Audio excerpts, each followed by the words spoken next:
When her fever hit 102, I handed her a vitamin C tablet to soothe that stubborn cough. I couldn't resist messing with her, so I leaned in close and whispered that it was something much stronger. She frowned. "What did you give me?" When I joked that it was a truth serum, her eyelashes fluttered violently.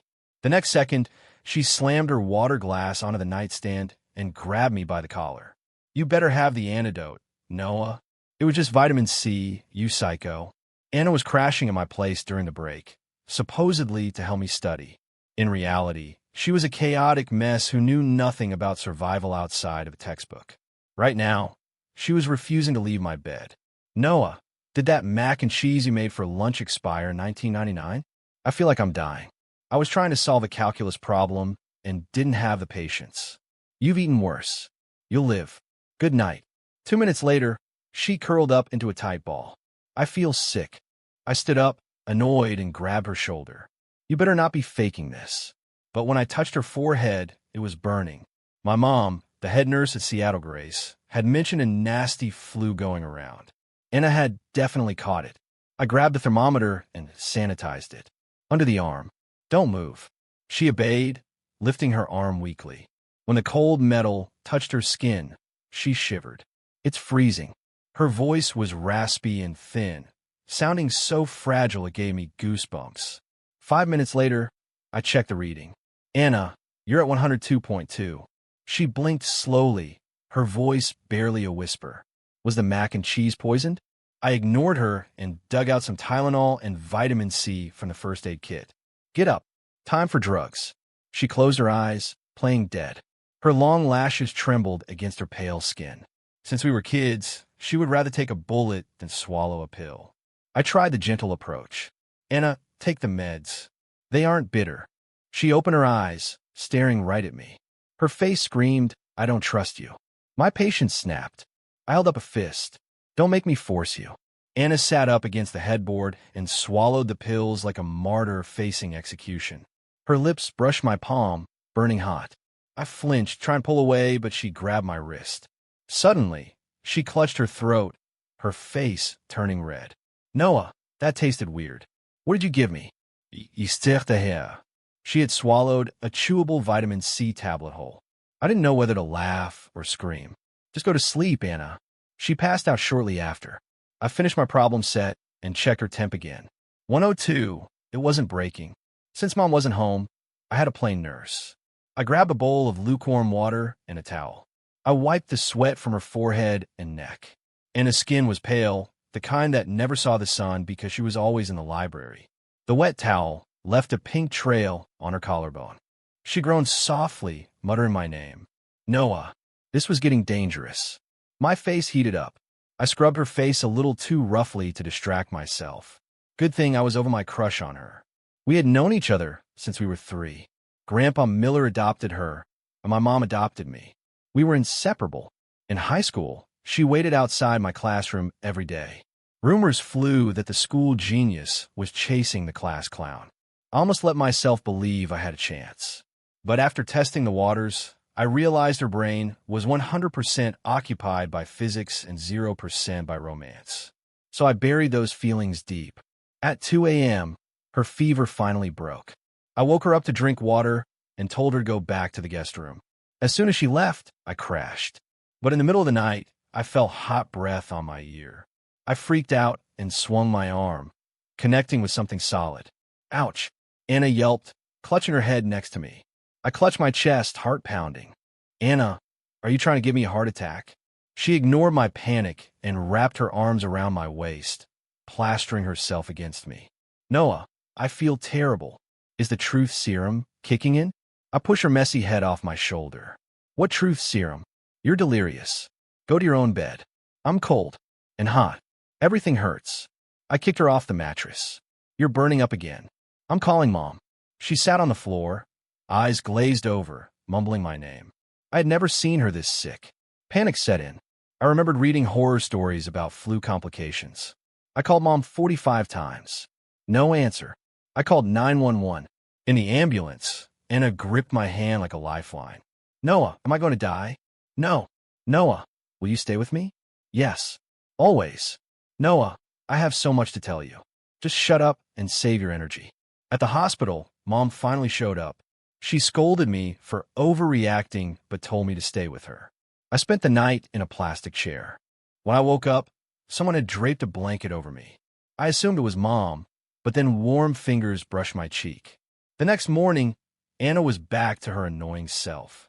Noah, I'm Festi. Noah, peel me an apple. I peeled the reddest apple one could find. She opened her mouth, expecting me to feed her. I shoved the whole apple in. Eat it yourself. Noah, you're mean. I checked my watch. Look, your fever is gone. I have plans. You stay here and rest. I'll be back this evening. She spat out a piece of apple. Where are you going? I'm coming with you. It's a date. You can't come. Her eyes widened. A date? With who? A girl? Yes, a girl. Chloe from the physics department. We've been talking. She's coming into the city today. You're staying here. I went home to shower. When I came out, Anna was clutching my shirt, gasping for air. Noah, I can't breathe. Call your mom. I panicked and called Mom again. But the second Mom walked in, Anna's breathing miraculously evened out. Mom, Noah is trying to abandon me to go on a date with a stranger, Anna said, giving her the puppy eyes. Mom turned on me, eyes blazing. Noah, how dare you? Anna smirked. I saw the bite mark on her hand where she had been chewing on her knuckle to fake distress. Mom ordered me to stay home. I spent the rest of the day glaring at Anna while she happily ate snacks. So, when are you rescheduling the date? Anna asked later, curled up on the sofa. I ignored her. Can I come next time? I promise I won't talk. I snapped. No, you are not crashing my date. She started coughing. A deep, hacking cough that sounded like she was about to expel a lung. She curled into a ball, looking pathetic. Fine, I yelled. I won't go. Happy? She stopped coughing instantly. A single tear rolled down her cheek. Okay, I ordered takeout for her and went to grab my own dinner. When I came back, the apartment was dark. Anna was still on the couch, staring at the wall. The meds were untouched.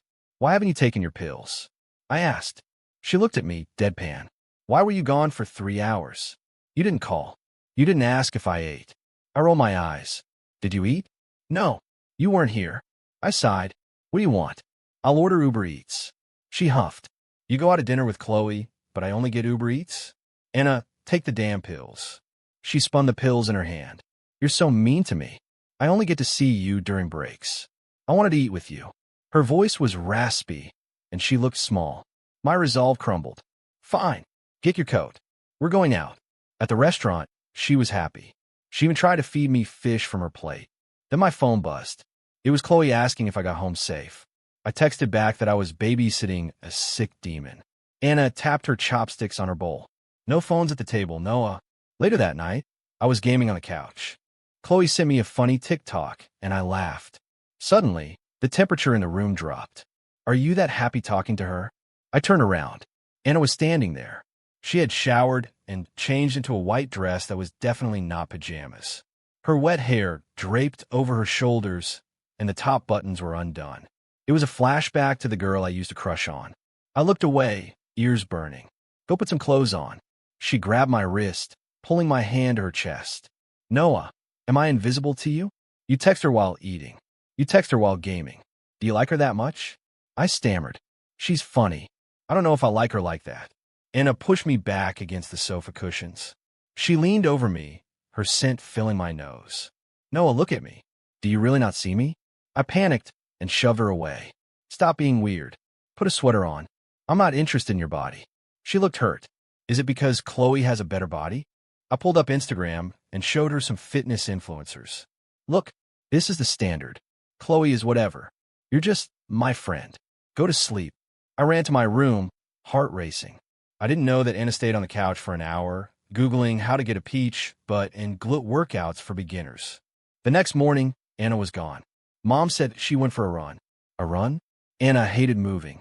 She came back an hour later, sweating and wearing tight leggings.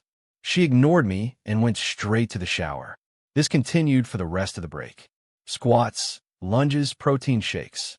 Before she went back to her university, she made me a promise. I'm going to join a gym. I'll send you progress pics every day. If I reach my goal, I want a reward. What reward?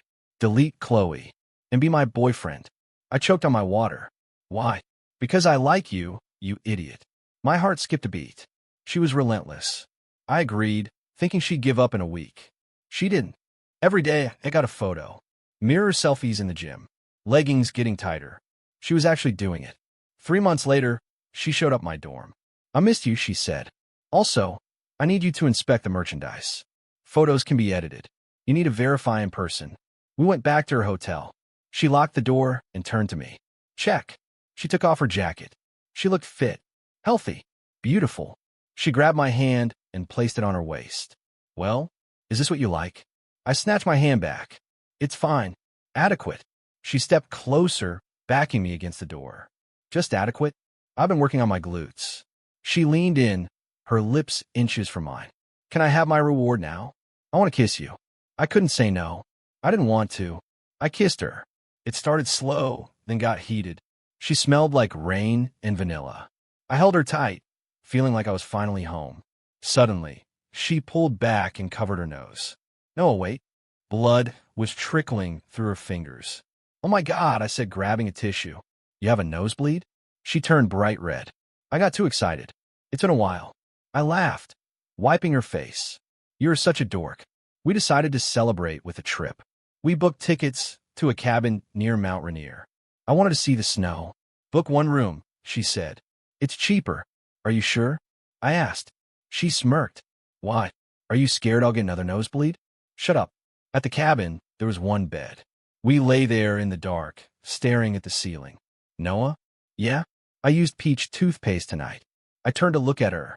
She was staring at me, eyes dark. Remember when we were kids? You loved peach jelly beans. I laughed. That's because Mom banned sugar. She moved closer. I want you to taste it. We kissed again. This time, no nosebleeds. Just perfect peach-flavored bliss. The next day, we hiked to a lookout point. It was raining, typical Washington weather. The mountain was shrouded in fog. Let's take a selfie, she said. I frowned at the camera, my hair wet and messy. Delete that. I look awful. No, you look cute. She snapped another one right as she kissed my cheek. She posted it to Facebook immediately with the caption, Rainier with my favorite person. Happiness. My phone buzzed. It was a notification from Mom. She had commented, finally. OTP. Locked in. Don't you dare break up. I showed Anna the phone. Looks like we're stuck together. Mom approved. Anna hugged me, burying her face in my jacket. I was never planning on leaving anyway. Standing there in the mist, holding the girl who had been by my side since we were in diapers, I knew she was right. We were locked in, and I wouldn't have it any other way.